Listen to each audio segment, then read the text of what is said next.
Welcome to the Sharpe Club. So happy to have you with me this evening. A little bit past 8 p.m. on the East Coast, and we have a very special show this evening. This is the first time ever. It is actually a members show. Yes, I have decided to bring on some of the members who are part of either Larry Sharpe or Sharpeway YouTube. Bring them on for a special Sharpe Club. Usually I know it's 9 p.m. on Monday, but I had tech problems that exploded, so I had to change everything and reboot everything. So now we went to Wednesday at 8. That's the new cool thing, I guess. And because it is literally tomorrow is Turkey Day, and for those of you who are not in America, you may not know that's Thanksgiving, but this is a time when many people get together. Many families gather together to have a chat and such. And I wanted to bring in some of the people to just talk about those things, how they deal with it, what's happening. Let me first bring on, if I could, he is AKA Blue Black Boss, the man himself, Jacob Macho. How are you, sir? Oop. What's going on? I'm doing pretty good. I am happy to hear that. And the man who goes by literally his name, Mike Impressions and Reviews, by his name, and it is Mike Impressions and Reviews, with his made-up Trump Pence / Vance. He was ready both times. He was ready either way. He was prepared. So he's good to go. And of course, the man you know as Peace Logic, as I often call him Peace, our returning champion. He actually has a name. It's not just Peace Logic. It's actually Dean Robinson. Dean, how are you, sir? Love to be here, brother. I'm excited to do this show with you and talk about things that will all help us to have some better mental health, right? So let me walk down this road, Dean. You brought this up. You brought up the idea. You saw, I saw it too, by the way. It was it was on was it Fox News or MSNBC? MSNBC, yeah. MSNBC originally, and they were talking about this idea. It was a psychiatrist, psychologist, therapist, right, who was saying something like, "Look, it's okay if you now ignore the people who voted for Trump and don't bring them to your turkey table now and ignore them for Christmas, that kind of thing." In my view, I get why they would do it. Like I do, because they literally, you have a group of people who've told you that if you vote Republican, you're evil, you're anti-woman, you're anti-American, you're a fascist, all the bad things. So clearly, if you really believe that, I don't want to have that person at my dinner table, right? But I think we know now that none of that's true. Am I wrong? No, that's exactly right, Larry. I mean, and a lot of people that voted for Trump, including myself, I didn't like the man. If you told me 4 years ago I'd be voting for Trump, I would laugh at you. And, RFK brought me onto the scene. And then I looked at all of the different things that I was concerned about, free speech, Matt Taibbi and Glenn Greenwald brought this to our attention. So, and then we have the endless wars, and maybe Trump won't be able to fix these things. Maybe he's going to screw us. Maybe. He might, right? So the whole political system is corrupted. And, but I definitely didn't think Harris was going to fix these things. I was like 100% sure nothing was going to change. So I rolled the dice and, I did my thing. And there were some friends of mine that, they looked at me and they said, I told them, hey, I'm just trying to find the truth, brother. And they said to me, no, you're not, Dean. You're not trying to find the truth. You know what I mean? It was just so like, I don't know. Like, it just like. You're just a bad person, Dean. I'm a fucking bad person. I'm badly informed. I've got, I'm listening to the wrong, I've got all the propaganda. I've been fooled. Correct. Right. And, that is just so harsh, right? That's not a starting point. But hold on. So let me try to, maybe play a devil's advocate then. If someone's going to be that mean or short-sighted to you, which is what they're being, right? You're not saying, hey, you jerk, go to hell. Trump 2024, go to hell. You're saying, look, I thought this thing through. This is what I think is correct. And they're telling you, you're dumb, you're crazy, you're whatever. why should you be good to them? Why is the psychologist right? Why is she correct? Why shouldn't you say, you guys are the short-sighted ones, get out of here, I don't want to talk to you? I mean, the short answer is that when you have good friends that, and I've known these friends for decades, right? They might even be listening. Bobby might be listening right now. Al might be listening right now, right? When you've had friends for that long, you know who that person is, right? I mean, if you know somebody for a couple of decades, I'm like peace, I'm like love, I'm like, free speech, I'm all of these different things. And so I think you have to pause when somebody who conflicts with your point of view says something different than you, right? You have to ask, why are they asking? Now, my friends would say that I'm just infected by propaganda. I'm listening to the wrong people. That's your problem, Dean. That's your problem. But, and who did they tell me to listen to? They gave me, I forgot the name of her. I started watching her a little bit, MSNBC, right? Of course. And I'm just like, okay, so you're listening to Rachel Maddow and blah, blah, blah, blah, blah, blah, blah. And I'm already thinking in my head, okay, you got to change it up a bit, right? You got to listen to some of this independent news. Alexa says, telling me I'm drinking the Kool-Aid. I heard that one before. So let me go to Microfast. Mike, why do you hate America? Who said I hate America? Just because I'm wearing a MAGA hat? Is that the reason? Yes, by default. Yes, you hate America. You hate women. You hate America. Clearly you do. It's obvious you're wearing a MAGA hat, so duh. Yes. And also, I went to the MSG rally, so I went to that Nazi Hitler rally as well. Correct. You are literally one of them now. Where's your armband? Correct. Also accurate. Yes. So look, you are obviously someone happy, proud, wear the hat, the whole deal. There's got to be people in your family who aren't, who think Mike has gone nuts, Mike's a bad guy, Mike's drank the Kool-Aid, whatever. You've got to have this in your family. Well, I was born and raised in New York City, and I come from a Democrat family, and I actually voted for Obama in 2008. But I've just always been the type of person where I've kept an open mind.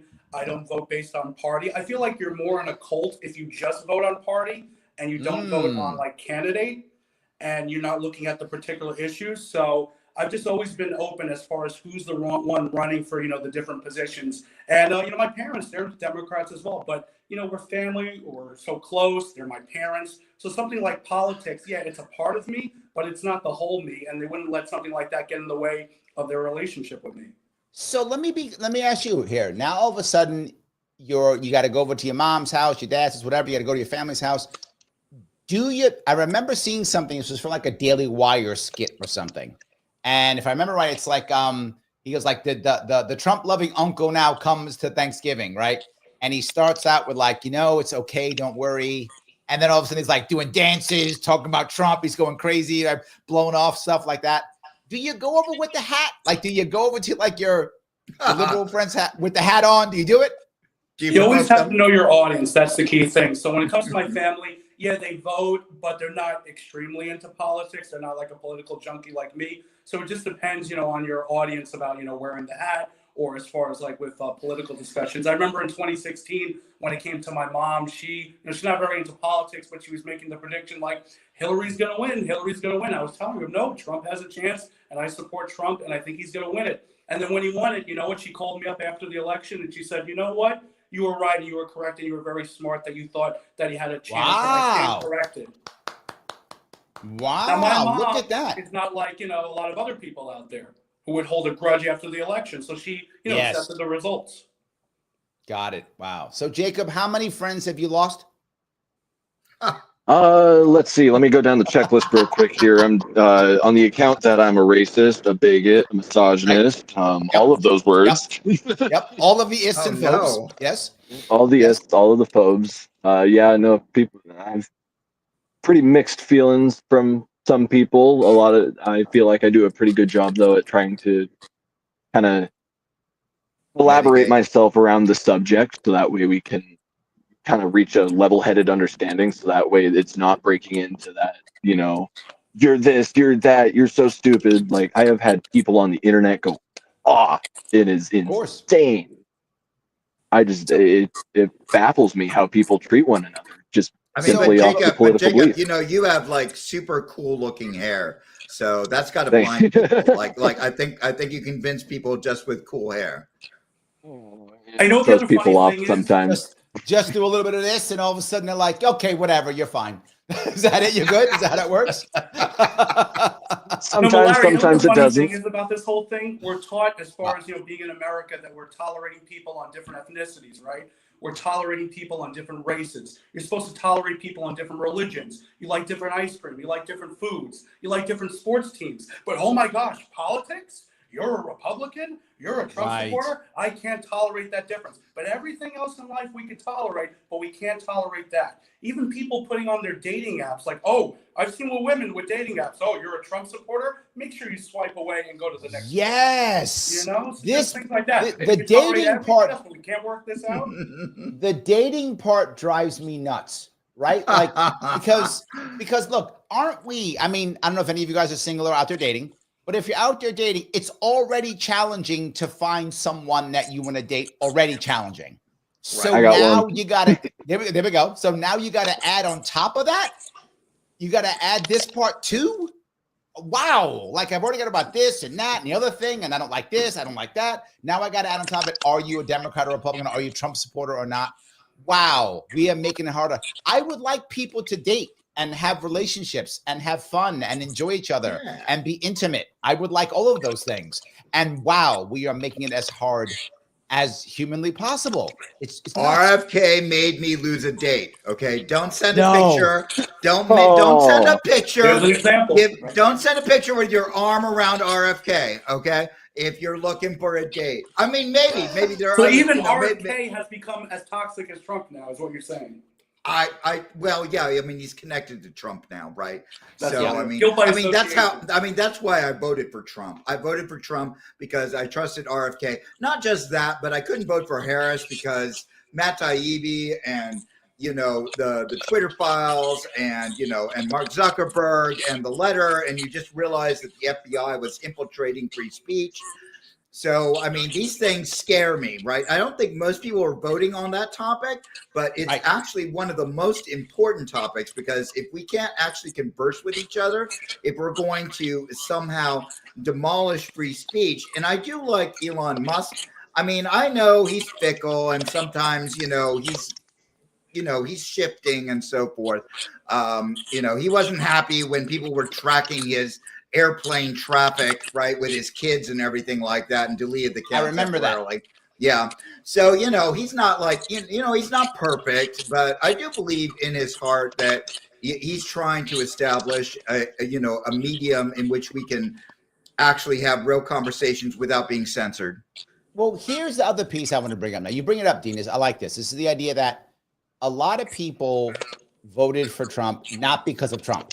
They voted for him because of the unity ticket. The idea that you could get everyone together. And the Democratic Party kind of threw so many people out. And it was a meme I saw, which I thought was funny.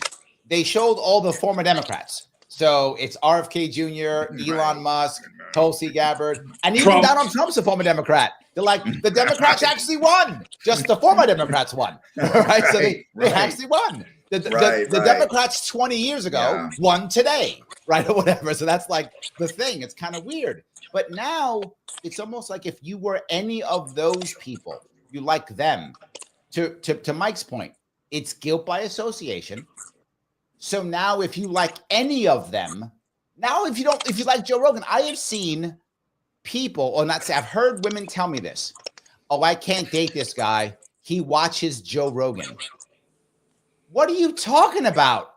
Like, that's a reason? There's a lot of reasons to not date somebody. Watching Joe Rogan is not one of them, right? That's just not a reason to say no. Well, now we know how to filter out people, right? Because you don't want to date those people because their cognitive ability to actually use logical reasoning is diminished. And so, maybe it's actually a good filter, right?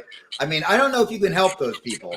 Joe Rogan has a wide, diverse set of people that come onto a show, from scientists to sports to everything. He's not a bad interviewer, right? And I don't like all his guests, and sometimes I watch his show and sometimes I don't. I really love it when he brings in the scientists and all these or architectural people. I love when I love when he brings in people running for governor of New York on episode 1167. Hello, I watched that. Yeah, I watched that. I don't know who that would feed families. Just saying. But Whoever yes, that is, that's that what I person like. should have been the governor. You know, That guy should have been. He was good looking too. Damn it. But yes, that's absolutely true. Yes. You look the same as you did when you were on that show. What are you doing, man? Thank you. Look at me go, brother. Look, it's keto, brother. Keto. That's what it is. Keto. So, but I want to go down to the personal level here because this bothers me, right? Politics is politics. I get it. And I can think someone's wrong or whatever the case may be. But I'm going to bring up Christine. Thanks for being a member, Christine. She says, my son is dating a liberal. So far, so good. But he's keeping his eye on the off-ramp in case her cuckoo meter gets pegged. Now, but I want to go to what you said too, Dean. All right, let's say this woman is a wonderful lady. I have no idea, Christine. I hope she is. Let's say she's a wonderful lady. She's dating your son. Let's hope you like her, and it's all wonderful. Well, we hope. Right. We don't know. We hope. Right? And she starts going, but wait a minute. You've got to vote for whatever, the next liberal person. You got to vote for this person. I think, Dean, we do want to try to save her and not save her from voting for the liberal. That's fine. Vote for the liberal if you want to, but save her from destroying her life because of it. That makes any sense, right? So you still want to vote for this? Like, to be forward, I've been a libertarian for a long time. Most people who are my friends here in New York City are not libertarians. Most Democrats, most are. But we still talk. We're still with. I have some guys who. Funny thing here in New York, in the city, the business owners. A lot of them are hardcore Trumpsters, but the average people who aren't business owners are not. So I'm not a hardcore Trumpster. I'm a libertarian, right? So, good, but they love him, and they'll be like, and he's perfect, and he's gonna do this, and blah blah blah. I'm not mad at him. I'm like, good, you got your guy. Congrats, man. Yeah. Life is good. Right? I'm not mad, but a lot of people, you probably heard this before. People will say something like this when they talk to me. They'll just say like this, that guy Trump, huh? That's it. And they're waiting for me, Jacob knows, to make a statement so they know where I land, right? Whether I go, well, I tried to push you like earlier on when we met, right? And you wouldn't give it to me. Right, which is good, right? You know, I get where you're coming from. Because I'm savvy, Dean. I'm savvy. Yeah. No, you're savvy. No, I hear you. I'm trying to learn from you, right? I'm a little bit new to all of this. But, I think there were a lot of people. There's Matt Taibbi. There's Eric Weinstein. There's, I'm trying to think of others right now. They didn't want to say it, right? They didn't want to say, I'm voting for Trump. But if you listen to them, I mean, basically, Brett Weinstein and Matt Taibbi having a conversation. He was like dancing around it. He's going like, I'm voting for Trump, but he was like, I just don't want you to think that this is some person I fucking love. And, and Eric Weinstein was battling around it with, with Piers Morgan, right? And he's going like, what are you doing? And he was just like, he's like, he's like, this candidate, Harris is so bad, right? It's just so awful. I mean, he's not wrong. You forced me into this corner, right? But I just can't say it out loud that I'm going to do this. And I'm not a big celebrity, so I can just come out and say I voted for Trump. Charlemagne the God did the same thing. Charlemagne the God, the opposite. Charlemagne the God clearly voted for Harris. I mean, obviously voted for Harris, but he wouldn't say it because he knew she was so bad. He would go, I don't like Trump. Who you voting for? I'm not telling you. I'm not saying anything. So I think it happened on both sides. I'm going to go to Jacob, though. Jacob, you were nodding your head when I said that, like they say like Trump and then see how you act. Tell me why you nodded your head. So I've met many people who have done that for me. It's basically their bait to try to see where you land. Are you on their team or are you just straight up their enemy? Because that's their mindset is that there's good versus evil and they are the good guys. Everybody else is the bad guy. Yes. And whether they can trust you or not. I tell a story often. This was years ago, 2018, when I'm running for governor. I am upstate New York in North Country. And for those of you who don't know New York State, New York's a very old state. There are a lot of farms that are in New York State, 6, 7, 8 generations, right? So one guy's telling me how he's about to lose his 6th generation farm. I'm like, oh my God, this is terrible, right? So he said, I have a question for you. So my assumption was the question is going to be something about farming, farm bills, farm support. That's my assumption. It wasn't. He said, what do you think about Trump? This is 2018. Trump's already president. He's not running that year. It doesn't run until 2020. Why would he ask that question? Jacob, it's exactly what you said. He wanted to know if he could trust me or not. That's what he was doing. If I go, I hate that guy, Trump, he'd be like, don't trust him, out. Right. So it was a little. It was a litmus that's a test. lot of what I have here in Boise. It's our education system is very conservative based, so we have a very conservative based education system. However, the people that I have grown up with and that are coming in here are very liberal driven, and so it's constant clashing of ideals and cultural and political beliefs. So the education system is conservative. Like, go ahead, Larry. I want to stay on this for a little bit, if I could. Greg brings up a point. He says one does need to make sure that they are dating someone with shared goals, because finding out after marriage and trying to resolve that would be a nightmare. But here's my argument, my pushback to Greg. Aren't shared goals in a relationship, can't they be the same shared goals even though politically disagree? In other words, say we both want to have children, or say we both want to move to the suburbs, or say we both want to have careers, or whatever is the joint thing, right? We both want these things. We want our kids to go to a good school, or we don't care, we want to homeschool, or whatever is the thing we want. That's not political, right? Those are moral values, right? Yes, that's what I think. I'm going to push back on you, Greg. I think you could do both, couldn't you? Two things can be true at the same time. Yep. Yeah, I think you could. I think you could say, like, hey, I would rather vote for whatever the Democrat or the Republican, but we still agree on how to raise our family. Am I wrong on this? Love, respect, all these different things. Yeah, of course. Yeah. Let me grab a comment, if I can, from Rumble. This is Stray Dan. He says, yes, I've been practicing my answer to political questions from family. And his answer is, glad those election commercials are over. What are we doing for Christmas? Well done. Well done. That's a good one. All right. So Mike, how are you going to handle it when you're going over for Turkey Day? You're going for Christmas. How are you going to handle it? Everyone knows. Are you wearing that hat? You're going to wear the hat? What are you going to do? Like we say, it's always know your audience. So for me, it's just close family usually for those occasions. But you have to know who's your audience. Is it just very close family members? Is it just very close friends? Is it not so close family members? Is it not so close friends?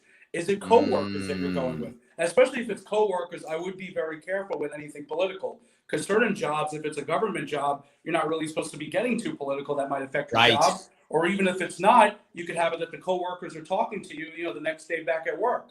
So that's the main number one thing, is know who's your audience at the Thanksgiving table, at the holiday table, to know, can I wear something like this? I wouldn't suggest wearing something like this at the holiday table, and I'm wearing this now. But that's the main thing. As long as you know the audience, if you're comfortable with them, you know them for a long time, you know how they are with political discussions, then you know how strong or how less strong to go on these kind of issues and topics to talk about.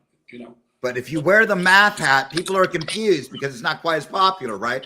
When I wear the math hat and I send that like on Grindr, right, trying to find a date or whatever, they go like, "Oh, you're into math," and I was like, "No, that was like Andrew Yang, Make America Think Harder," right? And you're like confused, right? They're like, "Oh, you're like a nerd math guy." I mean, not, I love math, but like the math hat is a little bit more obscure, right? You're like, "Oh, nerd guy, okay, I love him." Okay. I will say, if you're wearing that hat, you will have like a double take, because if they'll see that, they'll be like, because they'll think it's a MAGA hat for like 1 second until they read it. I mean, my neighbors will lose their mind if I wear that hat, or if they truly will. Like I feel like I would. I don't know. I like to be friendly with my neighbors, right? I like to, I mow their lawn, right? I check for their mail. I'm moving next to you. I'm a good fucking neighbor, right? Yeah. I'm looking out for you. We were the first house that was built in our community here. We've been here for several decades, right? We my parents were had beautiful, Halloween, events, or the candy, the whatever it was, as a tradition. If I suddenly just throw a Trump flag out there, right? Like, it's bad enough that I had a Kennedy, I have a Kennedy. That was already bad. It's sitting out there, right? And but I did have some neighbors pass me by and they smiled at me and they were like, yeah. So, it's not like everybody in the neighborhood is just, All right, totally delusional. Let me grab a couple of things. I'm going to talk to the audience for a second. Guys, if you like what we're talking about, do me a favor, click the button known as like. If you have not clicked that button yet, I don't know why you hate us. I don't know why do you hate us so much? Why? Look at the beautiful hate you, hair Larry. that They Jacob hate has. algorithm. I know. They hate that guy. If you don't like this video, you don't like my hair. Why? Correct. That's the reason why. Yes, because you're a hairist. There we go. Or a hairophobe. One or the other. You're one of them. I know you are. You're one of those. If you're watching on Twitter or Facebook, please share it. It does matter. Retweet it. If you haven't subscribed on Facebook or on YouTube, please do so right now. If you want to super chat, always super chat. We love that. If you want to become a member, you can, because here's the best part about membership. The best part about membership is that Garrett just gifted 10 memberships. So you could just pick one. You could just do that. Pretty easy. You could just get memberships right there. Garrett, you are the man. Thank you, my friend. I appreciate it. There we go. Easy day. And then you might be on this next month. You could be here from the members. You could actually be here doing it too. So absolutely. So thank you for that. I appreciate it. Don't say don't hate Larry, right? Because I tried with I had to reword it 5 different times. I was like, don't hate Larry, subscribe, right? And it was like, you need to reword your message, Dean, right? Yes. I tried to reword it and you know what? Later on in the conversation, what's weird is that six iterations down, it let me say don't hate Larry. So there's something weird about these algorithms, right? It's like, okay. Yeah, I don't understand it. So weird Al Gore stuff, man. We would really appreciate it. Algorithm, definitely, if you can become a member, because then maybe one day you could be on the show as well. So I thank you, Larry, for the opportunity. Of course. No, absolutely, guys. Absolutely. Yes, of course. And for those who don't know who these people are, the descriptions are on both YouTube and on Facebook. You can see Mike, and his YouTube link is also in the description of Facebook and also on YouTube. So check it out. See what Mike is doing. So absolutely 100%. So yeah, looking forward to connecting with you, Mike and Jacob. Yeah. I do want to grab a couple things here if I could. And this is Christine says this. You might be wrong, Larry. It depends on how far and left the couples are. There tends to be distinct values on both sides. I would agree with you, Christine, but I think that if that difference is that far, I don't think they ever get together, right? I think if they get together, it is for a one night, it's a hookup or something like that. But maybe I'm naive here, but I think if your values are that far apart, the odds of you having a relationship, I think, are pretty slim, particularly in today's world where there's so much hookup culture. I mean, everybody's hooking up. If you're gonna have an actual relationship, I feel like you can't be that far. I mean, am I wrong, Jacob? Tell me, you're in a relationship, right? Yes, 100%. You are actually 100% spot on with that. And we live in a world now where people just have this weird hookup culture, and they don't expect to hold that responsibility of that. Though they'll just do that with reckless abandon, and then, oh no, my life's a nightmare. Let me blame everybody else. Yes, it is easier to blame everyone else. So if this doesn't work, I'm going to blame Dean if it doesn't work, because then I can feel better about myself. I'm just going to blame him. That's his fault. That's it. I'm going to blame Jacob, the long-haired bigot. Yeah, I might blame Mike. He's a hairist, so I may blame him, or hairaphobe. Mike MAGA. Call him. Yeah, he's a MAGA hairaphobe, so I'm just going to call him that instead. So yeah, maybe I'll just do that instead. Oh, I'll call him a cosmophobe. That sounds terrible, doesn't it? Cosmetics. Cosmophobe. Anything with a phobe sounds bad, right? Yeah, put a phobe. It's terrible. It's by default. It's bad. We'll just call it that. Yeah, that's all it is. I love that. So let me go back to you again one more time, Jacob, if I could. You're in Boise. Yes. And I know that Idaho, generally speaking, Idaho as a whole is very conservative, but Boise is getting packed full of Californians. Yes. So how do you handle that mix when they kind of judge you and go, okay, which one are you? So I go about it 2 different ways. I can either step up, face it head on, and express my beliefs and just take the beating, because I know I'm going to get beat. They're going to beat me. It's going to hurt. Right. Or if it's really bad, I'm just going to kind of hunker down here in my little basement of mine and just watch some interesting shows like the Larry Sharpe Show. Good choice. Good choice, my friend. Good choice. I love that. Absolutely. Good choice. So the funny thing is, I often do dodge, right? I often do. Dean was teasing me, but he's not wrong, right? I often do dodge because I want to get someone. In my perfect world, when I was running for office, I wouldn't openly say I'm libertarian, a Democrat, nothing. I would just go out and meet people. And my goal was for the person I was talking to think I was one of them. So if I was talking to a Republican, they go, oh, you must be a Republican. If I was talking to a Democrat, oh, you must be a Democrat. That was my goal. My goal was to get them to think I was one of them and then go, no, I'm a libertarian. That was my goal, right? Yep, so that's 100% my strategy. Bingo, yes, that's my goal. Because then if they don't tend to like libertarians or whatever I am, then at least they go, well, you must be one of the good ones. Right, that's how they come across. You must be one of the good ones then. That's my goal. So, Dean, I was trying to get you to think I was one of the good ones. You are one of the good ones, Larry. And who knows? I might become a libertarian, right? Like, I've been involved in politics for I'll say I got mildly involved in politics with Andrew Yang. I gave him a large financial contribution, and I got the photo op and all that shit, right? And I got to meet him and go to his little soiree, right, and dinner and everything like that. And I liked him, and I read his book, The War on Normal People. Yang. Yang lives in a city with me. I still like Yang. Yeah, no, I like him. I like him. I was a little disappointed he wasn't more like RFK, but yes. So the Forward Party and all that. I hated that he got behind Harris. I hated him getting behind Harris. I'm with you. I couldn't stand that. That was the worst. Didn't make me feel good, right? Didn't make me feel good on that. So Andrew Yang is a good human being, though. Like, when you meet somebody, I mean, I don't even have to have a long conversation, right? Whether I meet Kennedy and I give them $3,000, and go to their soiree in the middle of Denver in the mountains and, a nice dinner. But, you get to meet and he goes like, hi, and he signs your book and you look at him, you get a vibe, you get a feeling. And all the people there were just super beautiful human beings that wanted to make the world a better place.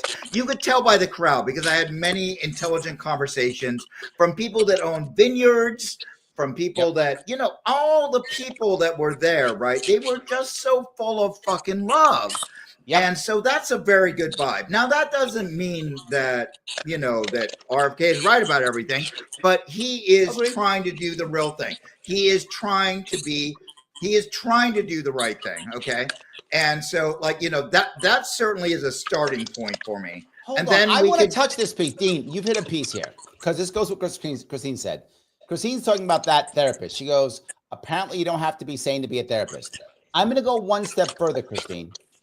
I think what that therapist is saying is literally harmful. I think she is literally breaking the Hippocratic Oath by saying, because people don't vote the way you want, that you should. And she's saying should as a therapist. So she is giving advice as a licensed professional, saying it's okay to throw people out of your life when you are feeling terrible. You're talking about the MSNBC psychiatrist? Yeah, yes, then you talked about that. Dean, you're talking about, yes. This concept to me is exactly the opposite. When we're hurting, I want more people in my life. When I'm in trouble, I want more people around me. I want my support structure around me when I'm struggling. When I'm doing great, I mean, I still want them, but at least I'm doing great. I can somehow manage. I'm doing great. When I'm not doing great, I need the help. And she's a therapist. Christine, I think you don't go far enough. Am I off here? Well, I mean, one thing that I would say to you, Larry, is that, we haven't got to this part of the conversation yet is, why is this happening? Why do we have this divisive nature, right? Why are we at each other's throats like this? And then, I think I told you a little bit in some of the chat and things and whatever it is. I was part of the original UUNet Technologies team.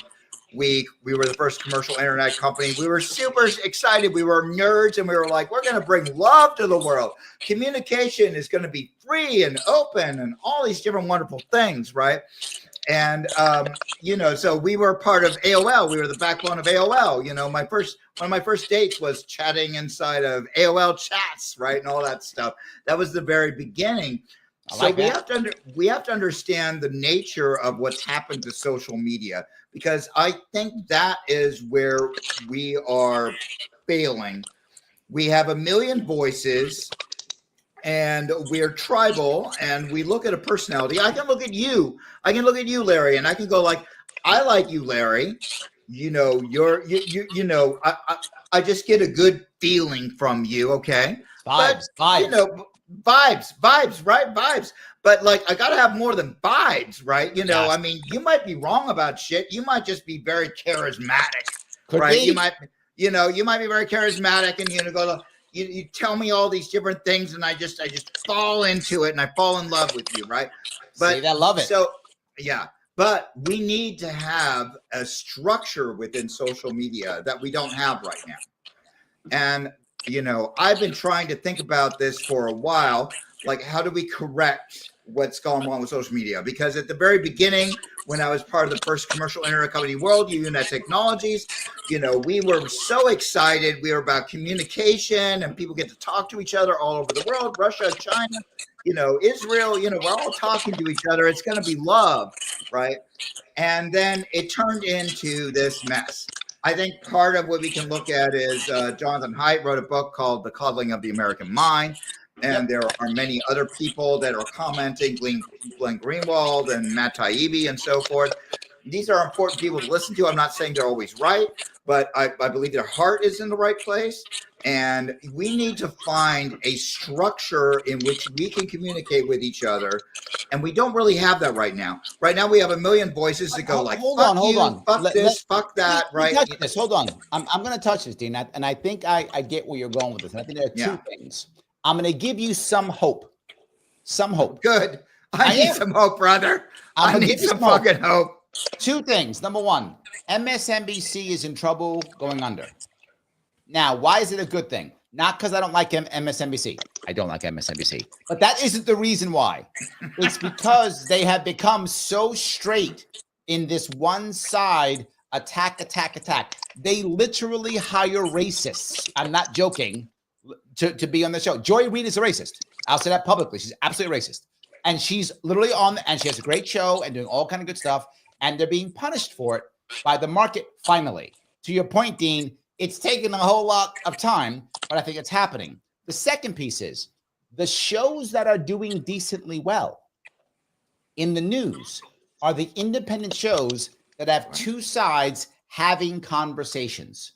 Like Breaking Points. Right? Like Breaking Points. And to the point, not as popular now, but even The Hill Rising, right? They at least are two people talking back and forth, disagreeing, but having a conversation. And sometimes being, well, yeah, I know Robbie, yes. So they do talk back and forth at least, which is great, even when they get upset. And sometimes I think some of the best two, I thought, my opinion, was Brianna Joy Gray and Robbie Sauvé, when they would get heated over stuff. Because even afterwards, they were still friends. Who was the new Irish guy on there? I like him. Yes. Yes. Miles Standish, I think is his name. Also good. They disagree. Miles is on the left, clearly on the left. I like the discourse between them. And that's why I'm saying I'm giving you hope. Not just that. Yeah. This show, if you guys watch the show, I bring on communists on this show. I go on literally to the Revolutionary Blackout Network, Open Communists. I go right on their show. I talk to them. We have conversations all the time, right? I think it is getting better because what is crushing, I think, is two things. Number one, it is siloed media where everyone just watches one side or the other. And number two, it's the left-right two-party system that just says we're right, two options, and that's it. And I do think Bobby Kennedy, one of the reasons why I loved Bobby Kennedy Jr. running this year, there were many. One of the reasons that I love so much is I spoke about ballot access more this year than I've ever spoken about. Any libertarian spoken about for 50 years. People actually went, "Oh, you can't get in the ballot? Is that how that works?" What the fuck? Oh, I didn't know that. Party? Yes, people didn't know that. I didn't know that, Larry. Like I watched Bobby get destroyed, right? And I was like, "What the fuck?" Yep. Right. Like you are shouting democracy. We're all about democracy, right? And you're going to use all this lawfare to remove our choices from the ballot? Yep. No. I mean, that doesn't make the other choice necessarily better, right? You know, I mean, I have to weigh my options. It's all corrupted. There's so much corruption on left and right. But this is better. I gave you some hope, Dean. You're still yelling at me. You're supposed to be like, I got hope. What happened? But look at the nominee. Nobody even voted for her. I'm hopeful. Okay, good. I'm hopeful. Okay, I'm good, hopeful. good. I'm hopeful. All right, Okay. good. I didn't mean to say that. I'm hopeful. I'm trying to give you some hope, and you're still yelling at me. RFK gets HHS. Hell yeah. Let's go. Here we go.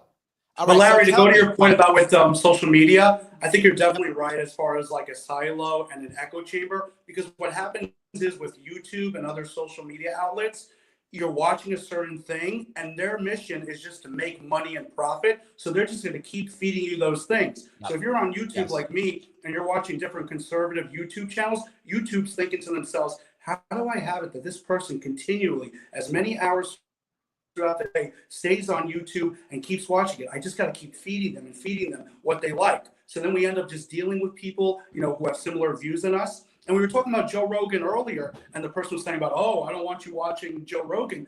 But Joe Rogan was trying to be fair to Kamala, where he said, I want her on the show as well. He didn't just want to have Trump. And he said, but Kamala, He would have been fair. I want to see what you're like as a person. I want to give you a chance on my show. But she gave all these stipulations. So it's like, we shouldn't go after people like Joe Rogan because he lets people from all the different political spectrums on his show. And that's kind of the media that we need. Me personally, even though I'm a conservative and a Trump supporter, I know all the liberal channels. I know the Young Turks. I know Secular Talk. I know like the Breaking Point. I know all the different YouTube channels. But if you speak to other Trump supporters, they just know the conservative YouTubers.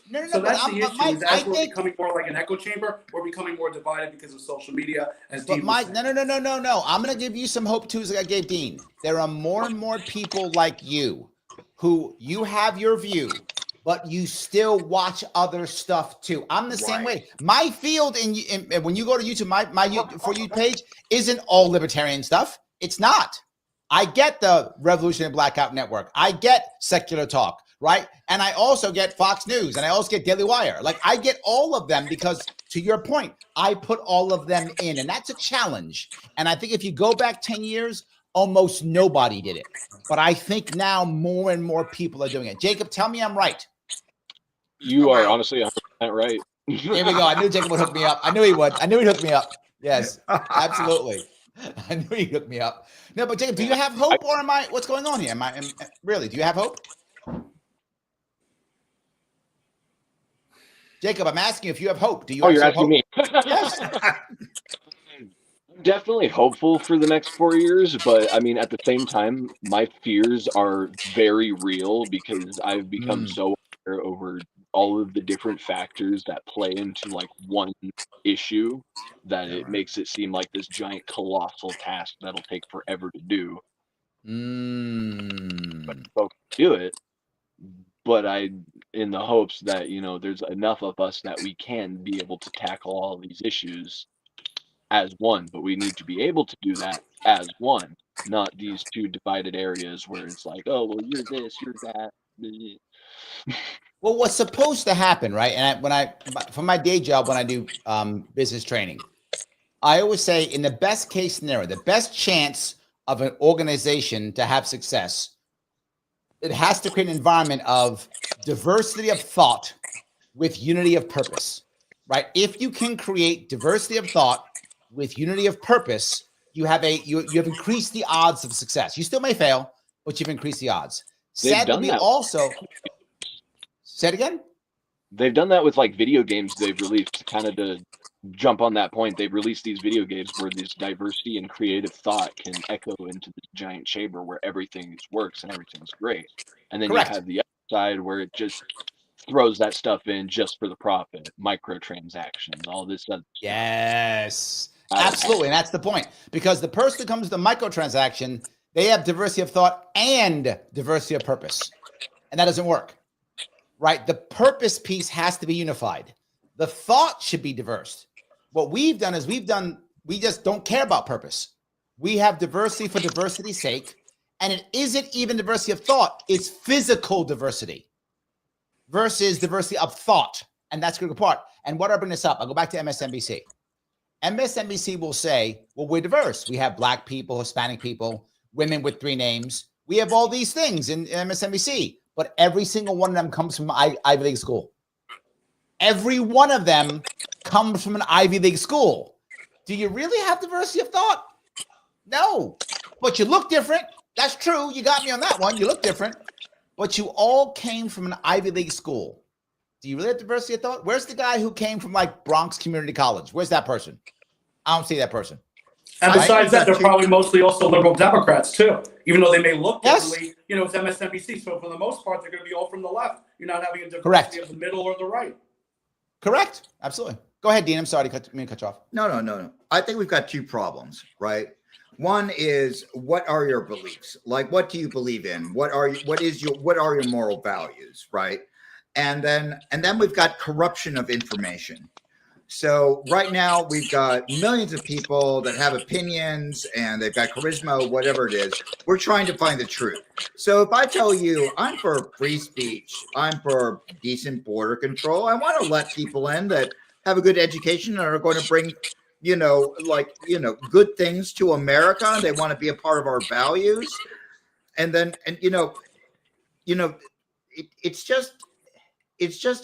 It's our information is so corrupted, right? I look at my friends and I go like, I'm trying to find the truth. And they go like, no, Dean, you're not trying to find the truth. And you're just like, how? And it worries me because there is a percentage of my mind in the back. When I do hear a good friend say that to me, I go like, I better be careful. Mm-hmm. Maybe I'm making a mistake, right? I always have to leave that open in my mind, right? Yep. And so it's. But hold on, Dean. Hold on. Is there something else that goes on? This is a worry that I have. Yeah. Is there something else? Are you also self-censoring? Well, what do you mean by that? Self-censoring? Like, in other words, I find myself. Yes, I find myself worried sometimes, right? That I shouldn't say exactly what I think. So I censor myself purposefully, worried that if I say what I think, I may either turn the person away, insult them, whatever the case may be.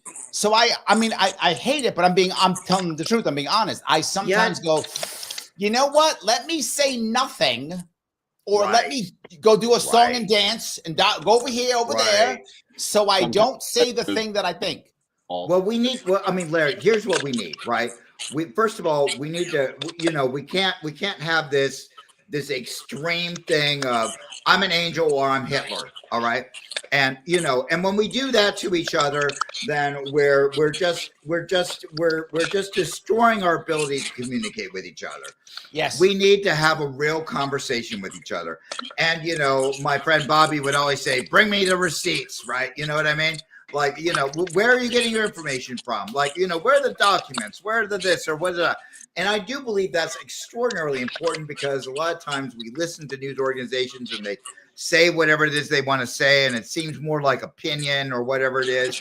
I remember MSNBC talking about ivermectin, and they would look at Joe Rogan and they go like, he's taking horse dewormer, and I was like, are you fucking kidding me? Like, ivermectin is one of the most extraordinary drugs in human history that has, solved river blindness and so many other things. It actually saved my life, not for COVID, right? I knew a lot about ivermectin because, I was out there dating, doing my thing or whatever it is, and I got scabies, right? And we kept giving it back and forth to each other, right? It burrows into your skin. Yeah. It's worse than lice, right? And then the gay community, it depends on the amount of heat and the environmental conditions. It can just get like out of control, right? And I was so afraid for a year to even give my friend a hug. Right? Sure. And and then I looked up and I got, I started thinking creatively. I was like, what does the military do when there's an outbreak in a camp, right? And then I typed in and it goes like, oh, they use ivermectin. Ivermectin protects you.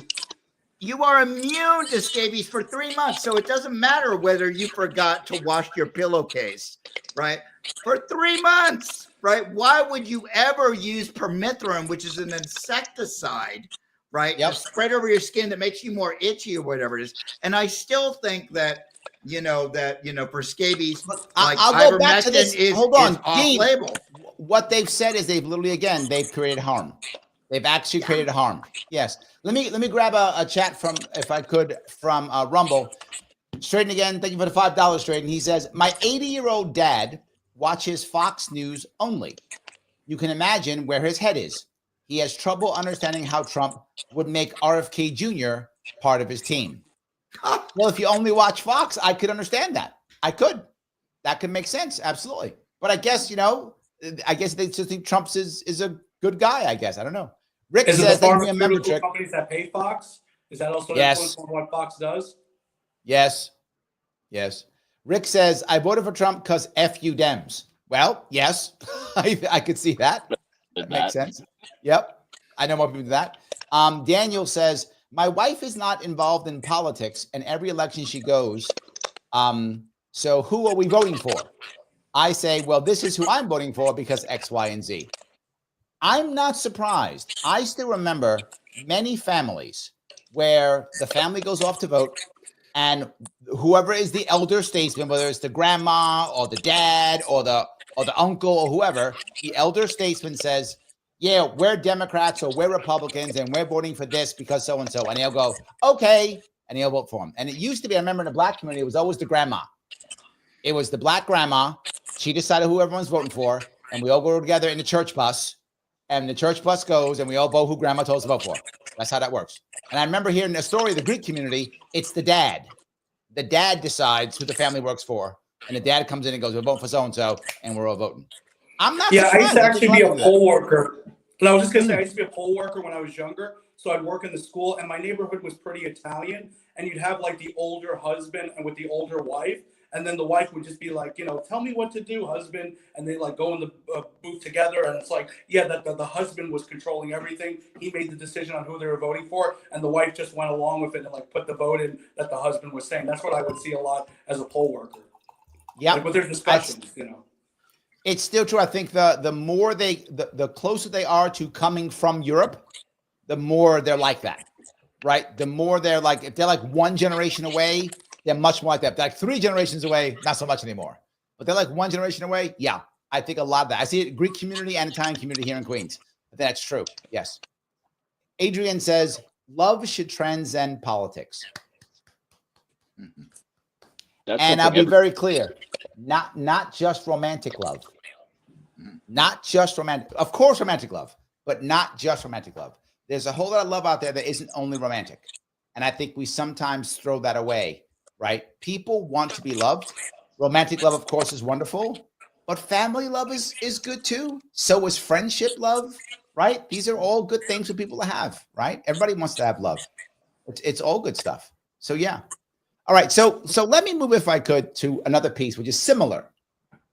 And this is the idea that now words are violence. So when you say the bad thing, it's violence. It's now harming you. It is now and what bothers me about that is it expresses, or it makes an understanding, I should say, as why people think it's okay to be so horrible and to hurt and put people in jail and to punish people for words. If you honestly believe, and I don't, but if you honestly believe that words are violence, it actually makes logical sense to put people in jail for words. You see it as violence. It makes logical sense. It blows my mind that we would rather, if we're going to have free speech, and Dean, I know you are a massive opponent of free speech, so am I. If we're going, freedom of speech means you're going to be offended. That's how it works. But it also means you get to shut off the speech if you don't like it, or counter with just as bad negative speech in return. You call me a name, I'm gonna double down. I'm gonna call you and your mama a name. Like, I'm not done. I'm going down that road. I'm gonna keep going, right? I mean, I don't like, you know, saying fuck you to somebody, right? I think your conversation ends when you do something like that. So you need to be a little bit more polite than that, even if you're disagreeing with somebody. You need to use language that goes like, I disagree with you, not go fuck yourself, right? And so but even if you tell that to me, Dean, it doesn't mean I can now resort to violence. If I don't like how you talk to me, I can just not talk to you. Yeah, Larry, you're technically right. You could do it. But as far as trying to make any progress, there's a difference. I'll give you an example. So I was at the MSG rally with Trump, and there was a Kamala supporter in front of MSG, and there was these other Trump supporters who were like really vicious to her. They didn't touch her or anything, but just very verbal assault and cursing right in her face. And I had my Trump gear on. I took my arm and I put it over her, shoulder. And I said, well, guys, back off. You want to have a discussion. Let's have a debate with each other. Let it be civil. And it's like, to me, it makes Trump supporters look bad when you have those kinds of Trump supporters where they're very vicious and screaming. Same in the opposite way when it's a Kamala or a liberal supporter where they're busy screaming and cursing out someone. It's like, yeah, you can technically do it. You have the right. But if you're trying to make any progress and you're trying to make your point and about your opinion, there is another way, which is what Dean was saying, which I agree with. Well, but let me move to the next step though here, right? And this is a problem. While I disagree, if people are attacking you so much, I can understand why you would tell them to go to hell, right? If I'm talking to someone and they go, and me being libertarian, you stupid libertarians, you don't know anything, you're retarded, blah, blah, blah, libtard. I get this stuff all the time. Now, to your point, Dean, I probably shouldn't say go fuck yourself, but sometimes I really want to say it. It feels good, doesn't it? Yes, it feels good, right? It feels good. It does. That's after the person saying that to you and the way they're approaching it. You have a breaking point. You have a breaking point there. I saw you on some of your shows. You're like, blah, blah, blah, blah, blah. Fuck. Yes. You're just like, you're just releasing your tension because you're just so upset. You're just, please, not this. Like more love, more, more communication. Absolutely. Stop this bullshit is what you're saying, right? And then you reply back 100%. like, next time I'll try to use less vulgar words. I think you should use more on occasion. I don't know.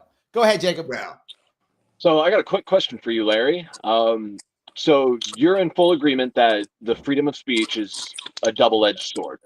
Yes. You think that organizations such as like the FCC, which censor and control that type of freedom of speech online, are actually necessary and should be allowed? Or do you think that they should just be kind of... Nope, I think they should be allowed. And here is where I think it should be. And I think most people can agree with this, but not all.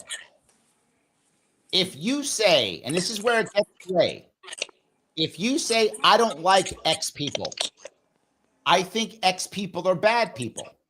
I think X people shouldn't be citizens. I think X people should go to jail. I think X people aren't human beings. I think all of that is legal free speech. The second you say something like, let's get X people, now I have a problem. The second your speech moves towards violence, that is when I say, now authorities have a right to start looking at what's going on. But saying they're bad, saying they're inhuman, saying they should go to jail, saying they shouldn't exist, this, in my view, is all protected speech. They should have no say in it whatsoever. They're all liars. They're all this, whatever people. They're all this. They're all criminals, whatever. That's legal. But the second you say, let's get them, you get them, hey, Jacob, get the truck, right? Whatever. When that starts happening, that's when speech becomes a problem. My view is once you start saying we're going to take some action, even insinuating, but saying directly, let's get them. That is, in my view, that's the line. Now, if you're going to say, well, Larry, what about this or that? Then that's where we fight. So it's kind of like, when does speech make you take action? Right. Correct. When are you affected by speech to the point where, when I was listening, Alex Jones, right, in the pizza thing or whatever it is, and somebody went down there, and I'm just like, hold on. First of all, anybody responding to that, like in that manner, like has to already be like lost it in their mind. They were waiting for something, Dean. You're right. They were waiting. They were waiting anything, right? We got to go down there. We got to fix this. We got to shoot some bullets or whatever it is. So there are mentally ill people in the world, and they are going to be affected by a variety of different things. They're just looking for it. And, you know, and then you start thinking about, you know, we think about like the people that are our age or, you know, 30s, 40s, 50s, 60s, whatever it is. But we need to start looking at the kids that are going through college and that are being educated, right? And we need to give them good skills. We need to give them good logical reasoning skills so that they can disseminate this information. We need to, I mean, love is a very general word, but, you know, the love of providing people with the skills so that they can look at information and be able to look at something and go like, this is bullshit, right? Or, you know, look at, you know, 5 or 6 or 7 different points of view and be able to merge those things together and come closer to the truth. You know, we need that in our schools, right? We need that, right? We need that skill level, you know, so that people aren't just enamored by propaganda. They need to understand what is propaganda. You know, they need to understand how people create propaganda.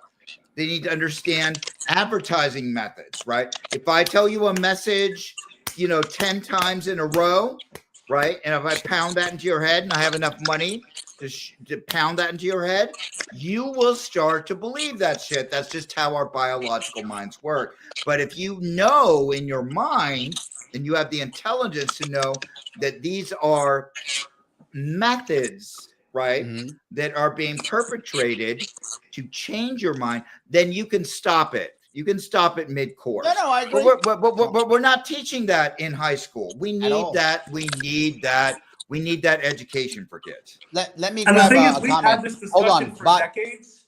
Bobby Mack is mad at me. Bobby Mack's mad at me. I'm doing Bobby real fast. He's mad at me. He says, Larry, I have a lot of nerve preaching about having a reasonable conversation while calling those you disagree with the racist. I don't call people that disagree with the racist. I call Joy Reid a racist. There's a difference.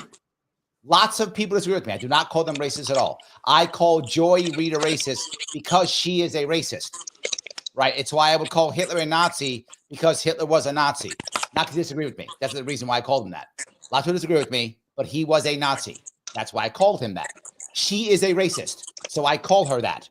Now, if you want me to do a whole show on how racist she is, I am happy to do that. She has proven herself a racist more than once. I mean, forget her. They have Al Sharpton on MSNBC. Al Sharpton. I mean, but yeah, come on. She's actually worse. She's actually worse. Oh. She is actually worse. So yes. So to be clear, Bobby, I do not call people who disagree with me a racist. I do not. I call her one because she is one. That is the reason. Larry, how do people become racist? I don't even understand that. You know, I grew up with a family of gay people, black people, whatever it was in Jacob Germany, right? Okay. But you know what I mean? I'm just like, I don't even get it. Like, what? I'm going to judge you because you look a little bit more brown or white? I don't even, like, are these just methods of gaining power over Jacob's about to jump out of his skin. Jacob, go ahead. Okay, go, Jacob. Go ahead. I want to back to last night ago when we kind of brought up the topic of racism and how racism is taught.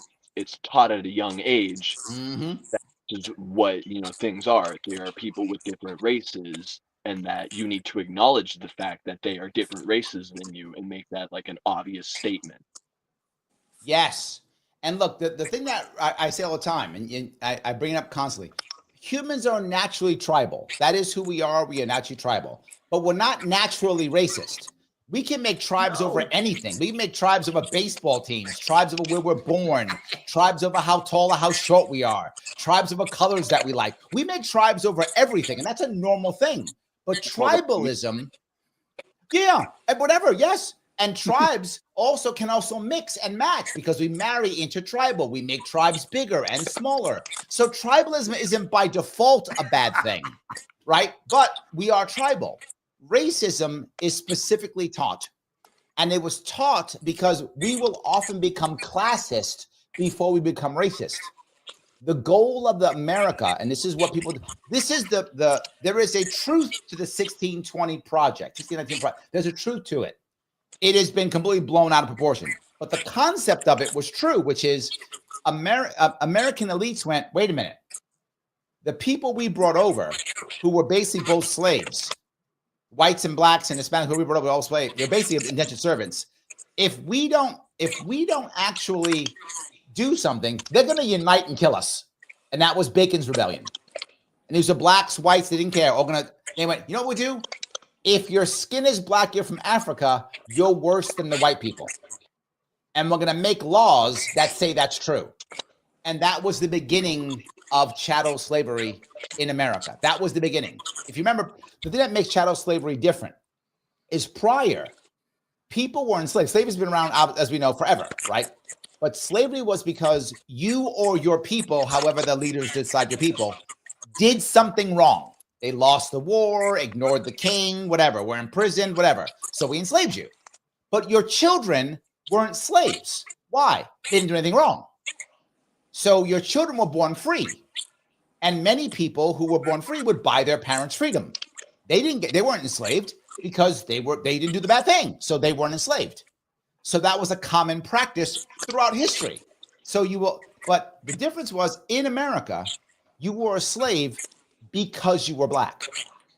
That was different. That's chattel slavery. The offspring are also slaves. That wasn't a thing before. That's a new concept. That's what made it different. That's why racism in America was so special in that regard. And you were a slave because you were black, not because your people lost the war or you got the king mad, whatever the case may be. So that's where this piece comes from in America, to answer your question, Dean. That's the American piece of it. And Ganjan says, yep, Bacon's Rebellion, he remembers. Absolutely. Yes. Bobby says, Larry, you should show proof. I don't have to, brother. It is so obvious, but I'll do a show just for you and show it because I'll make you happy. But yes, 100%. Yes, she is 100%. So anyway, so make sure that was true. So yeah. That liberal lady says, I've been called a Lobotarian. I guess it's a new diss. Yes, I do. I guess I'll go back to that first piece I want to bring up here is I think to your point, Dean, you are asking how we fix this.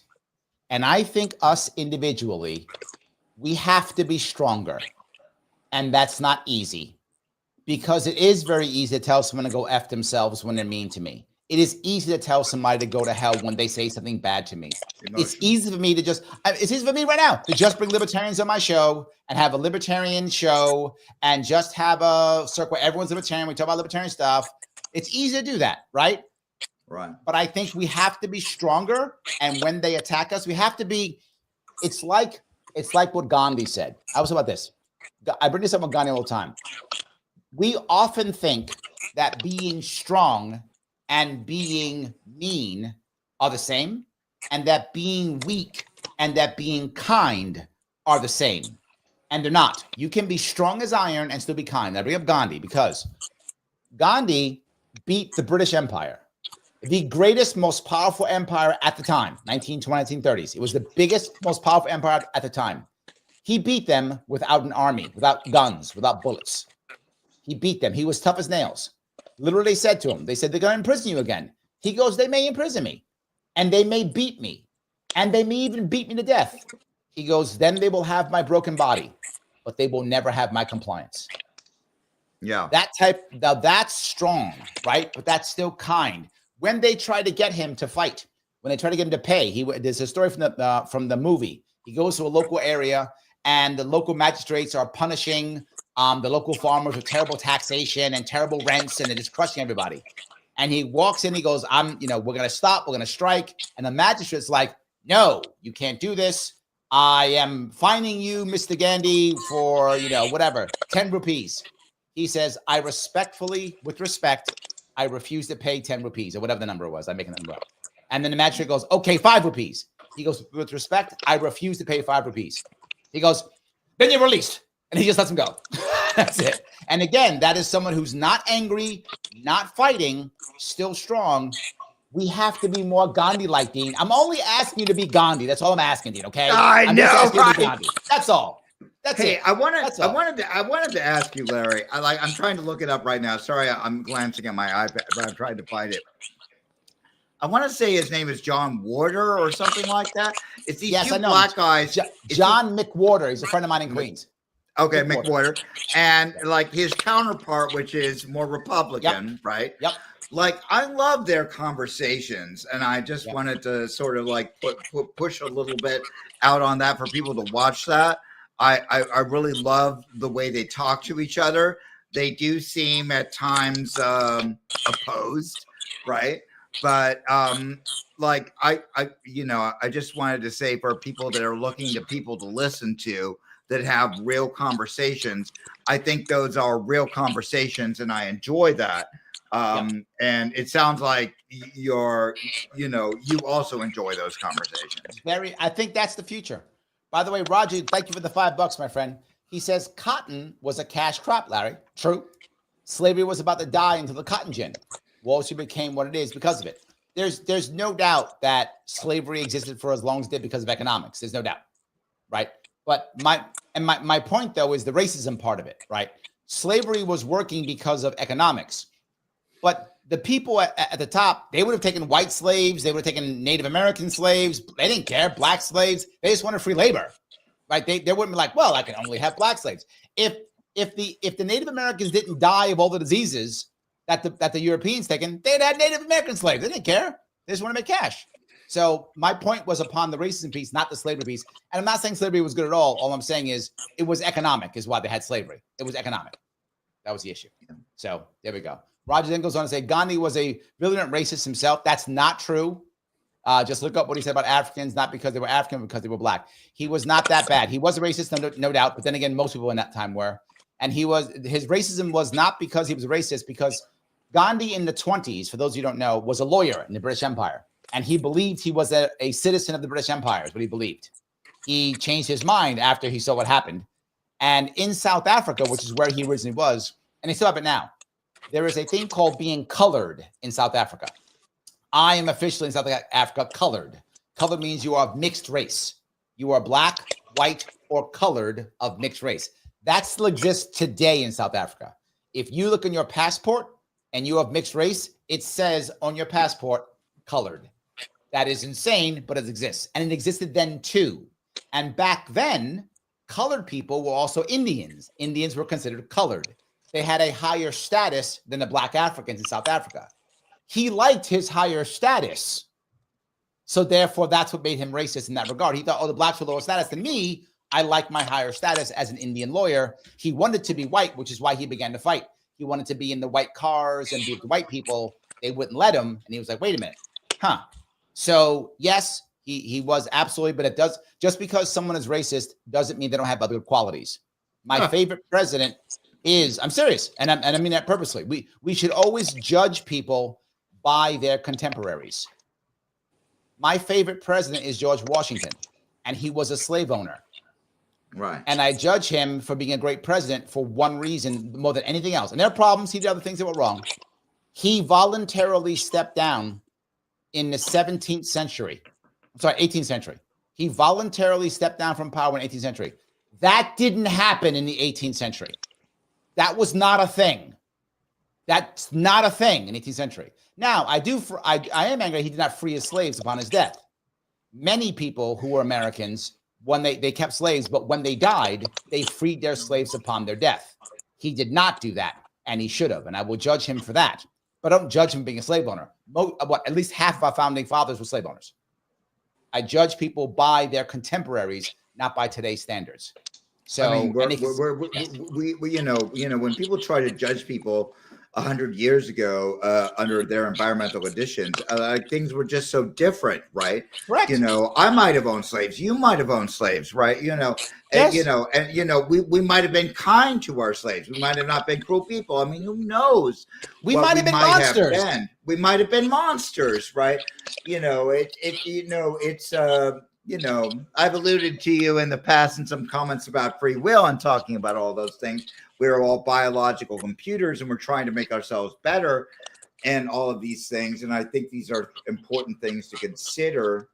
But there is something I wanted to say, Larry, in this in-depth conversation about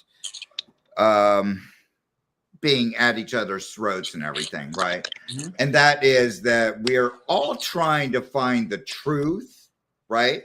And it seems like it's very difficult to find that right now. And how do you create a new social platform? Back in 2019, I was in front of angel investors and I was trying to do that. Unfortunately, I had some horrible thing happen to me. I lost my entire family and it just crushed me, right? But my idea was, how do we create actions for the things that we want to do, right? Like not like we have a conversation right now, right? And people are listening to us. But what are they going to do? It's like a TED Talk. You go like, I love that TED Talk. Go, brother, right? And then what do? You do nothing, right? You don't even know what to do, right? And I think we need to create a platform that says, if you want to move this idea forward, you need to do 1, 2, 3, 4, and 5, okay? And now we have artificial intelligence that might help us with that. I mean, I know there are a lot of problems with that, but I think at the end of the day, if we just have conversations with each other and we were like, oh, I love what you think. I love whatever it is. I love your personality. I want to make the world a better place. Okay, how the fuck are we going to do it? Right? Well, we need to know the steps. Do this, that, I'm going to and give it the to other. you. I'm going to give it to you. All right, give it to me, brother. The number one thing we need, believe it or not, is a big personality at the front of it. How do I know that? Elon Musk. He's shown us already, right? Once you have a big personality at the front of something, people begin to pay attention. So we've got to have that big. That's why people are begging him to buy MSNBC. It's a bad move, but that's why he shouldn't do that. But yeah, okay, you're correct. That's a bad move. However, that's my point. My point is there's got to be someone. Ideas aren't good enough in our world unless we can put a face to the idea, right? There's got to be the person who is the front, even if they're not running it, right? There's got to be somebody there. We've been talking about Maha, Make America Healthy Again, individually for literally decades.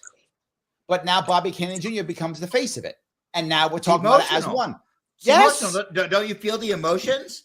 Yes. You're like, and that's what I'm saying. Pharmaceutical you ask the question, companies.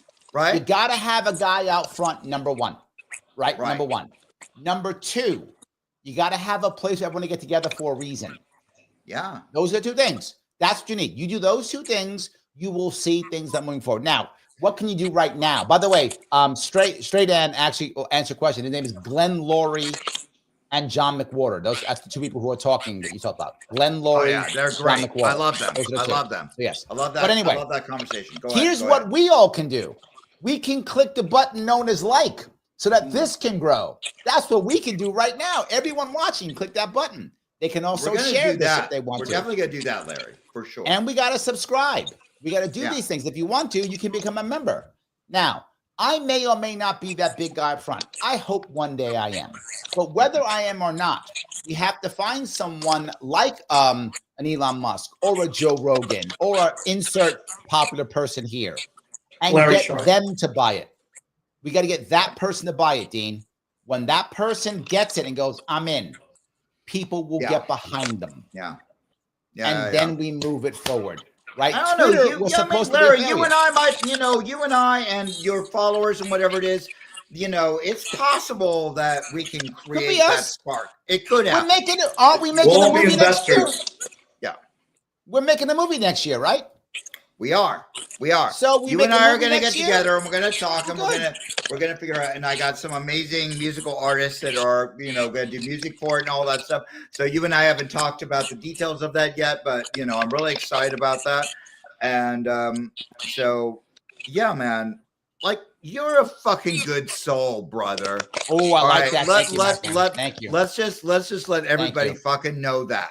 Right. Thank you. And when you meet, or at least I do, I know when I meet somebody and I talk to them that you just go like, I fucking like this guy. Right. I'm winning. That's right. And, and I fucking love the people that are following you. I might not agree with everything they're saying, but like, that's the point. Yeah. you got a nice little group, right? You know, and when you have 1 million people, like it might not be as intimate. I think I alluded to the fact that I kind of like that we got this little private, intimate group right now, right? You know, when you become a superstar, right? I might not even be able, well, we already know each other, so we'll still be you talking already to have each my other, cell phone, Dean, so I don't think I'm I going know. I'm going to block you tomorrow just for that I shit. know. But how many cell phones do you have, Larry? Do you have 3 cell phones? I got one, brother. I got you just got one. Okay. Just one. That's it, just one. I got That's 3 cell phones. See, But, so you're going to be blocking me, see? No. That's it. No. Anyway, my point being, though, one of the reasons why I like this type of, what I think makes this show special isn't that I'm so damn good looking. I mean, I am, but that isn't the reason why. It's because it's live. And there are very few shows like this that are actually live. There are some, but there are very few that are actually live and go back and forth. It is very few. And I think that's what makes it special. Now, Larry, you were, you know, when you were running as governor, you were very much more popular or something like that. You had did you have a much larger crowd? Did you get sort of like, you know, pushed into this smaller crowd that made you more intimate? Like, how did that happen? 2020 devastated me because everything got shadow banned because I was against the mandates. If you look at my actual poll, my poll is actually pretty high. I've got hundreds of thousands of people in all of my social media. I should be getting 30, 40,000 views every single show. I should be. And I was getting just on Facebook, 5,000 views with just a Facebook post. I would get easy. Right. And then I started saying the mandates aren't good. And the second I said that, every single one of my social media posts was shut down 95%. I'm not even exaggerating. I went from 5,000 views on a video I'd post on Facebook to 500 overnight. Yeah. My daughter, who's a younger, obviously she's in her 20s now, she's like, this can't be true, Dad. You just got to suck. I said, okay, check my stuff. No, she said that. I said, check my numbers. Here's my numbers. Go look at it. She goes, oh my God, you got shadow banned. Yes, you can't go from 5,000 to 500 in 2 days. I wasn't that bad that all of a sudden 95% of people who like me all of a sudden hated me. And his worst part, didn't unsubscribe. If they all hated me all of a sudden, they would all unsubscribe, right? Right. So same level of following, same level of subscription, 95% drop across every platform within 1 week. All gone. That is why I'm as small as I am now. That's why now this goes off on 8 different platforms. Yeah. This is live on 8 platforms because with 8 platforms, I can come close to what I used to do on 1 platform. All right, brother. Listen, Larry, we're gonna change that shit. Okay. That's why I've got one of the most talented marketers that's working for me. Right. You know, we've got brainstorming. We can push through this bullshit. Right. We're gonna do some cool shit together. And I get it, man. I mean, I'm a little bit, I'll honestly tell you, I'm a little worried because I'm just starting to bring my company to life, right? And I'm like, hell, should I even tell people who I voted for? Am I fucking myself just because I'm going to tell you like what I thought, right? And it's a problem, man. You're not wrong. It's a problem. It's a problem, right? And but the truth is that we've got to have some tools in front of each other that allow us to disseminate this information, right? You know, I like you. And when you say something, I automatically think that's probably true, but I'm not going to automatically believe it, right? No, just blatantly believe whatever I say. Just whatever, right? Whatever I say, whatever. But we have to interrogate. Hold on, Dean. Go ahead, Mike. We have to interrogate our mind. Go ahead, Mike. No, I was just saying, Larry, we trust. That's what I was saying. I love that. Roger says, $2. Thank you, my friend. Damn, your daughter keeps it real. She's my daughter. I have taught her to do so. Correct. Yes. She does keep it real. I don't need both. I'll give an interesting story. When people run for office, they get what I call the fever. And the fever means they all of a sudden start loving the attention and they start believing their own bullshit. And if they raise any money, people hang around them because there's a mission and they're raising money.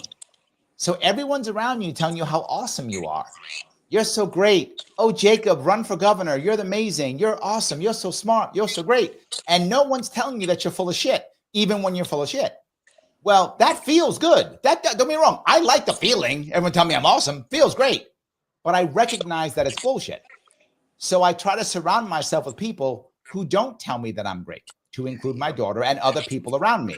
People on my team, they know they can tell me when I'm full of shit. Many of you know one of them. Her name is Missy. She's away tonight, but she's off and on. Missy's been with me for 7 years. If she thinks I'm full of shit, she tells me so. Otherwise, I don't want her around. I want her to be honest with me. It's, again, I love people telling me I'm great. It does feel good. I'm still a human being. I like everyone loves kudos being told they're awesome, but it's not helpful.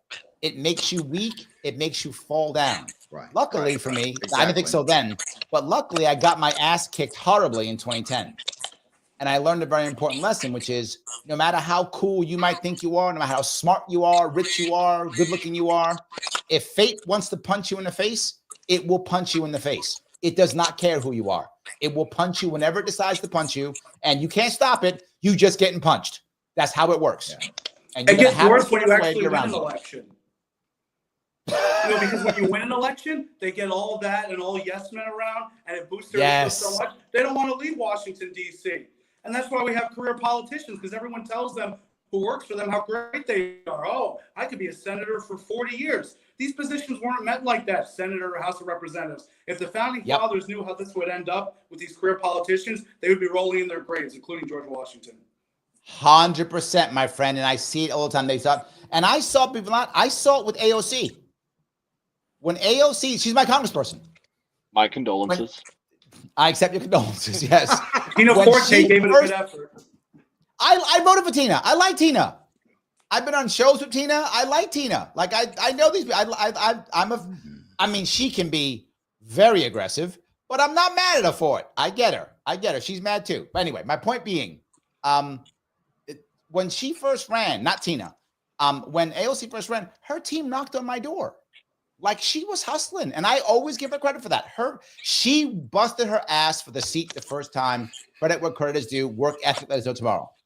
Fast forward 4 years, she's doing TikTok tutorials for makeup. She's on. I don't see her knocking on her door anymore. I don't see her doing anything anymore. Now she thinks she's the best thing in the world. So, but Larry, to your point, Mike, perfectly your point. Larry, I was just going to say, when they knocked on your door, was that when she was trying to primary Crowley? Is that the reason why? Because when it was against Republican, that's a Democrat seat. I think the last time it was Republican was like 1947. So she only did it because she was facing Crowley, who had been the incumbent for how many years for that seat? Probably since the late 90s, Yes, he was the number 2 in Congress at the time. He was number 2 in Congress. Crowley was number. Crowley didn't even live in the city, by the way. Try to overcome him. It's so difficult. 100%. Yes, but to your point, Mike, the years before, nobody else was prepared to do it. Only her and her team were. So I do give them credit for the first run. The first run, they did what they had to do to take that guy out. Hard run, well done. Since then, I don't see her. She don't need you anymore. Don't need you anymore. Yes, I don't see her. Absolutely. Larry, I think there's one important topic, because I've owned several advertising agencies, right? And when I owned these agencies, I became disgusted because I understood behavioral science and how you make somebody believe something about anything, right? There is a science to that. And there was hopefully I'll get him onto my podcast when I get started up, but there was a book called The End of Advertising. And he was a huge executive, right, in the advertising agency. And I was reading it page by page, and I had all these ideas about how to change things. And I thought he was going to say it. Like, I thought he was going to reveal my patent, my idea, or whatever it is. And he would just leave me hanging, So hopefully I'll get to talk to this guy. Okay. I'll send you the link to the book, The End of Advertising. All right. Because since we're there, I want to bring this up here, if I could. Yeah, since we're there. Go ahead. All right. I want to get some more comments before I go there. Jacob, Mike, Dean, please I'll ask each of you one at a time. Just kind of tell the people what you're doing. Like if they want to see you, if you're doing something, if you want them to watch you, anything, just let them know. Dean, go ahead. What are you doing? So I would say first, get on there on X and Peace Logic, right? You'll find me at Peace Logic. And I'm about to create some amazing documentaries, and I hope that Larry is going to be a part of that. We're already starting to have some conversations about that. So if you just want to stay in touch with what I'm thinking and what my mission is, definitely get on X and go to at Peace Logic. That's the main thing you can do right now. And soon we'll have our website up and we'll have other things up and running. But if you want, for right now, just go to at Peace Logic at X. Here we go. Mike, tell me. Okay, so my YouTube channel is Mike Impressions and Reviews. So I do impersonations and impressions. I have a Larry Sharpe one, but I'll save that for another episode. I do reviews of television and movies. I do politics. I do live streaming. I was at Trump Tower doing a live stream. For election night, I was live streaming at Rockefeller Center. Got to meet some cool people as far as other conservative YouTubers who are pretty famous, like James Klug, Benny Johnson, Nick Shirley, if you know them. So definitely, guys, if you could like and share my channel and subscribe, Mike Impressions and Reviews. And one interesting series I'm doing, I'm going over the 50 different state governments, like the state legislators and the Congress, because the issue is with the election in 2024, a lot of people voted for president, but they left other positions blank. They left the Senate blank, they left the House. So if you're a Republican and you're for Trump, you don't have those Senate seats in Nevada, Arizona, Wisconsin, Michigan, because the president gets all the focus. So I'm hoping those videos help with getting people more informed. And then after that, I'm going to do a crazy thing where I'm going to do all 195 countries and do their state governments so people get to know about England, Japan, Congo, Russia, you name it. You're going to be busy. What's their state government like? So that's on my channel. Here we go. I like it. We got to talk, Jacob. Mike. We got to talk, Mike, because the social media platform that I want to develop, right, is called Megloo, and MEGLOOO or GLUE, right? We own both of those. And it's about connecting yourself to things that matter. And I think we don't really understand like all these politicians and what they think and all of these different things where, and we need to make this information consumable so that somebody doesn't have to spend endless hours trying to find this information, right? Yes. We need to make it clear so that we understand who believes in what and how to get there. And so I'm going to definitely connect with you, brother, and we can talk a little bit more. Sounds good to me. Appreciate it. Love it. Jacob, tell us. So obviously I don't have as extravagant or as busy as a lifestyle as everybody else here, but I mean, if anything, if you guys want to follow my TikTok, I like to do a lot of reposts that kind of reflect my beliefs and my personality, and you can kind of get a gauge on that personality, get a gauge on the vibe. Is it Blue Black Boss or is it Jacob Macho? No, it is a different handle. It is actually Macho Nacho 87. If you want Macho Nacho 87. Yep. Macho Nacho. Is that when you graduated from high school or what?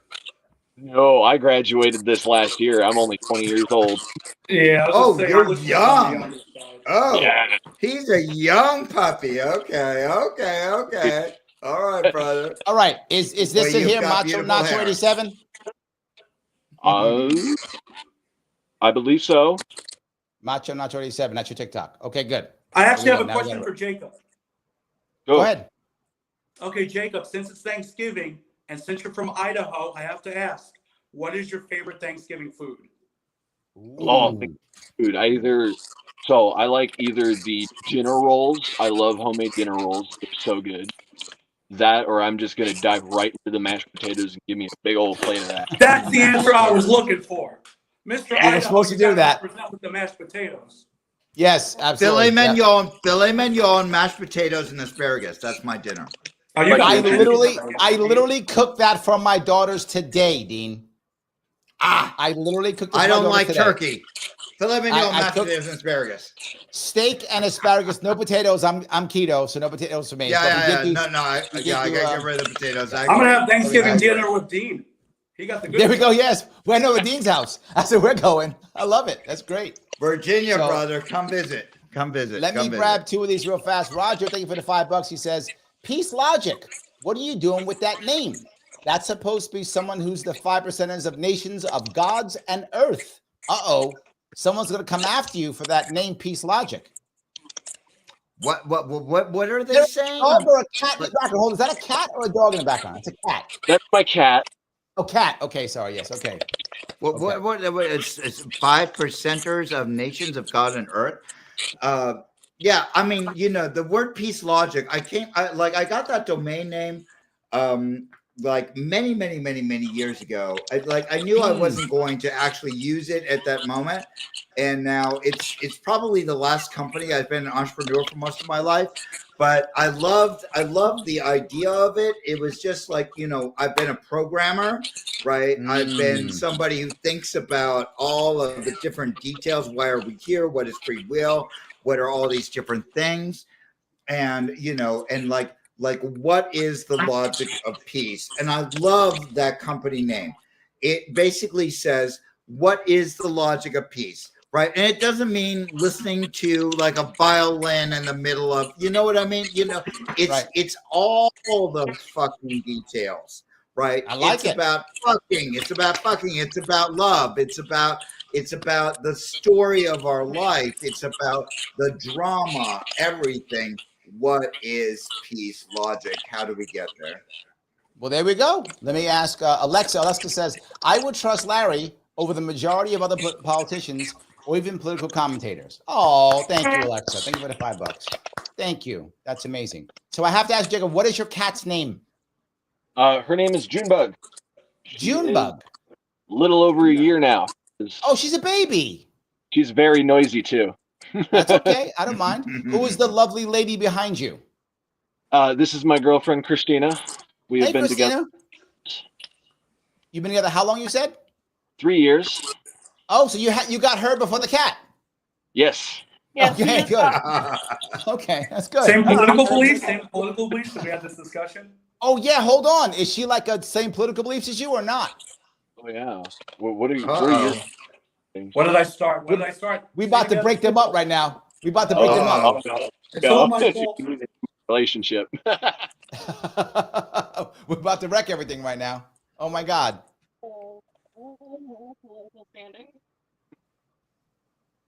What was that? Hold on. What'd she say? I don't really have a political standing. I stay out of that world. It's too. There you go. We make it work. That works. We're good. We are good. Absolutely. A wise She person. says she is making pumpkin pie as she's listening. Now, my since we have keto Thanksgiving, my daughter, she makes pie. So we actually make an apple/raspberry pie. Now, how can you make that keto? Yes. How do you make it keto? You make it keto with zucchini and flavoring. So zucchini and flavoring, you can make a. Can we add cheese? Can we add cheese? Yes. We can add cheese if you want to, but we don't. Good. But yes, you can. Cheese is also keto. So 100%. So yes. Daniel, by the way, says hi, Junebug and Christina. So there we go. You have friends. There we go. Alexa says no green Jell-O with carrots. See, I don't eat carrots because too high in carbs for carrots. So I don't go carrots. I don't do that. Yes. And Christina's on my side. She says this is a gluten-free, sweetened with maple syrup. Not too bad. Not too bad. That's your fault, Mike, for starting all this stuff. It's your fault, right? There you go. You started. Jerry Deutsch, thank you for becoming a member, my friend. I appreciate it. Roger Meadow says, Mike, we need more focus on state legislators of states that aren't citizen initiative amendments. States turn to them, citizen initiative amendment states. Okay. He puts on us all the time, Mike, and he's got a very valid point. Roger is laser focused on citizen initiatives. So he's going to bug you. I'm going to bug you too. If you're going to do a series, Citizens Initiatives, it's a good series. It's going to help people think about it. It's a way of breaking states that are dominated by one party, right? New York State can't be broken. It's the way California gets anything done in their one-party system by citizen initiatives. Now, don't get me wrong. They fail and suck sometimes too. But what Roger will also tell you is you don't want to only have citizen initiatives. You also want to have citizen initiatives to repeal laws. Both, not just to make them, but also to repeal them. And I think that would be an amazing thing. So, Can I make one comment? Go ahead, please. I'm jumping on the Roger train. Actually, I just did it on the Alaska state government, and they do a thing there, which is kind of rare, called a bipartisan coalition government for their state legislator, where although the state Senate has like 11 Republicans and 9 Democrats, they have it where like 8 out of the 11 Republicans caucus with the Democrats. So it's not just a standard Republican Democrat. They like work with each other, and then the lower house has nonpartisans. So they're doing some kind of bipartisan coalition. And the other thing I mentioned in my series is an initiative that I support, which is Convention of States. So we can get certain constitutional amendments, that Congress won't propose. And I go over in whatever state I discuss, have they passed the COS resolution or not? So that's one of the initiatives I focus on for the state legislators. You know what's funny? Years ago, I was against a Convention of States. I was like, it's crazy. We can't do it. We're all going to become communist. I was all scared, but I have completely changed my mind on that. Around 2018, 2019, when I was covering New York State, as I was going around, I had people telling me about what they thought was the right answer and why it was a good idea. And I was completely convinced. 2018, I'm all in. Like I had the guy on my show, talking about Convention of States. I've already had him on my show. I am all about it. But it's funny, if you go back about 7 years, I was like, no, it's the worst thing in the world. Now I'm like, all in. Yes. Well, the thing is with Article 5, it's really just the difference between the two methods is either Congress initially proposing it or the state legislator initially proposing it. Yes. That's the only difference between the two methods. The second step for both methods is the same, where the state legislators have to ratify it, which, as we know, is 38 out of 50 states, 3/4, which is the highest threshold in anything in the U.S. government. So if you're okay with Congress proposing an amendment to the Constitution, why wouldn't you be okay with the state legislators? I feel like I could trust state legislators more because they're closer to the people and closer to your state than people in Washington. So that's how I look at it. Agreed. Guys, let me talk to the audience. Let them know if you like with this show, please click the button known as like. I know I bug you all the time, but the interaction is critical. It is how we get to grow again. And I've been growing a bit, and I've been growing a bit because of this. Mike Voss is on. He says it. Suppression's real. It's why audience interaction is so critical. Every interaction gets things moving. So please do it to the best of your ability. If you haven't shared it, please share it. If you haven't subscribed, please subscribe. It does really matter a lot. And I will ask you all, once this is over, please do me a favor. Put a comment in and say if you like this idea of having members come on and chat. Now, when you see these people chat, you'll know their faces. You will know who they are. You're like, oh, that's that guy, Jake. Oh, that's who that guy is. You will know who they are.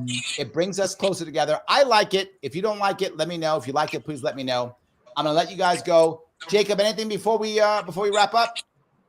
No. I just want to, thank you for getting me on here and just being such a cool round out guy. And it's been awesome being here. I haven't been here long, only like 3 months or so, but the entire time it's been one heck of a time. I love it. Great. Mike, anything before we go? Happy Thanksgiving to everybody out there. I appreciate the opportunity, Larry. Like I said, my YouTube channel is Mike Impressions and Reviews, and I'll see you guys real soon. I'm a long-time YouTube chatter on Larry. And as they say in radio, first-time caller. There we go. Dean, anything before we wrap this up?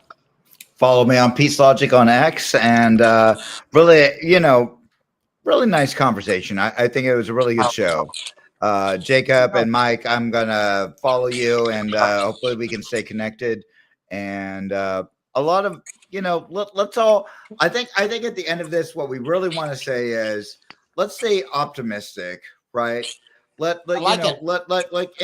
if you have a family member that's coming down on you hard, like be the guy or the woman that just take it in and don't reverberate their hate. Right. I like that. Don't reverberate the hate. Right. Just, you just take it and you go like, I feel you. I understand you. I love you. Right.